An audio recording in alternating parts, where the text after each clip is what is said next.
West Indies के खिलाफ wicketkeeper बल्लेबाज संजू सैमसन संकट मोचन बन करके सामने आए। संजू सैमसन ने 97 रन की नाबाद पारी खेली और टीम को मैच जिताया।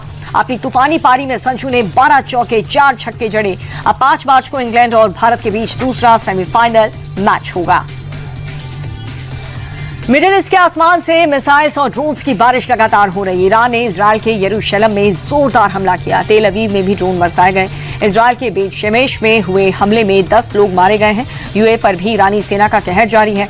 ईरानी हमले में यूएई में 3 लोगों की मौत हुई और इस बीच कुवैत ने ईरान के 380 ड्रोन्स को मार गिराया।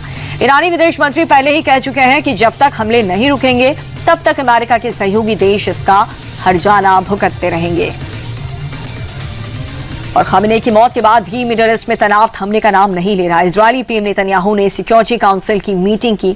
बैठक में युद्ध को लेकर के आगे की रणनीति पर चर्चा हुई। आईजीएफ ने ईरानी सेना के टॉप 7 कमांडर्स को मार गिराया है। Chief of staff Abdul Rahim Mousavi को भी ढेर कर दिया गया। उधर ईरान ने भी पहली बार अमेरिका अड्डों को निशाना बनाने के लिए फतेह 2 हाइपरसोनिक मिसाइल का इस्तेमाल किया है। खामेनी की मौत के बाद से ईरान को नया सुप्रीम लीडर मिल गया और वो खामेनी के परिवार से नहीं है। अली रेजा अराफी को अंतरिम सुप्रीम लीडर बनाया गया। 1959 में जन्मे अराफी ईरान में विदेश छात्रों को धार्मिक शिक्षा देने के लिए जाने जाते हैं। खामेनी के करीबियों को उनकी गिनती होती है और वो सुप्रीम लीडर का चयन करने वाली कमेटी का हिस्सा रहे और अब युद्ध के समय उन्हें देश का अंतरिम सुप्रीम लीडर बना दिया गया।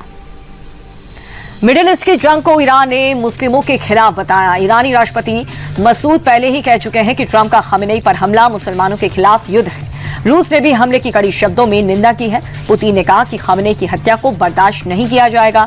इधर चीन भी ईरान का साथ दे रहा है। उसने भी अमेरिका और इजरायल के ऑपरेशन को अंतर्राष्ट्रीय कानूनों का उल्लंघन करार दिया। नॉर्थ कोरिया के तानाशाह किम जोंग उन ने भी हमले की निंदा की है।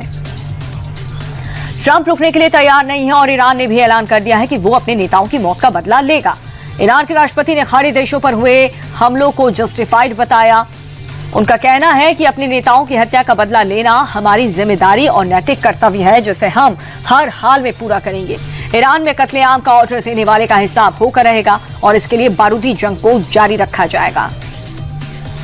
इजरायल के प्रधानमंत्री बेंजामिन नेतन्याहू ने ईरानी जनता के नाम एक संदेश जारी किया। उन्होंने जनता से एकजुट होकर के इस्लामिक शासन को उखाड़ फेंकने की मांग की है।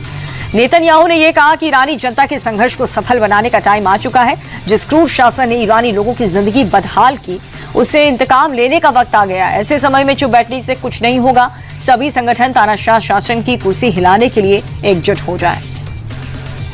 ईरान और इजरायल के बीच जबरदस्त बारूदी जंग छिड़ी हुई है। तेहरान में सबसे भीषण धमाकों की आवाज सुनी जा रही है। रिहायशी इलाकों में भी आईजीएफ के गोले बरस रहे हैं। इधर ईरान बहरीन से अमेरिका के हमले का बदला रहा। बहरीन के क्राउन प्लाजा होटल पर 45 मिसाइल दागी। कल भी मिनामा में 3 बिल्डिंग्स को ध्वस्त किया गया। ईरान के हमले से आलीशान होटल में आग लग गई। ईरान के सैन्य ठिकानों पर इजरायली एयरफोर्स के ताबड़तोड़ हमले जारी है। इजरायल ने दावा यह किया है कि हमले में ईरानी डिफेंस लीडरशिप के 7 सीनियर अधिकारी मारे गए। इजरायली एयरफोर्स से मारे गए ईरानी अधिकारियों की तस्वीर भी साझा की। वहीं अलग अलग जगहों पर हुए हमले में अब तक 40 वरिष्ठ ईरानी अधिकारियों के मारे जाने की खबर है। खामेनी की मौत के बाद अमेरिकी रक्षा मंत्री पीट हेग्सेथ ने एक बड़ा दावा किया है। हेग्सेथ ने ईरानी नौसेना को खत्म करने का ऐलान किया है।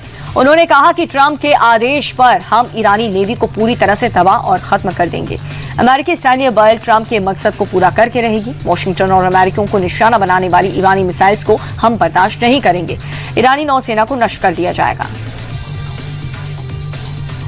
ईरान के सुप्रीम लीडर और दुनिया भर के शिया मुसलमान के नेता माने जाने वाले खामेनी की मौत के बाद उनके समर्थकों में गुस्सा फूट गया। पाकिस्तान के कराची में अमेरिकी कॉन्सुलेट पर शिया समुदाय के लोगों ने हमला कर दिया। गुस्साए भीड़ ने कॉन्सुलेट में लाठी डंडों से जमकर तोड़फोड़ की। प्रदर्शनकारियों ने कॉन्सुलेट में आग भी लगा दी।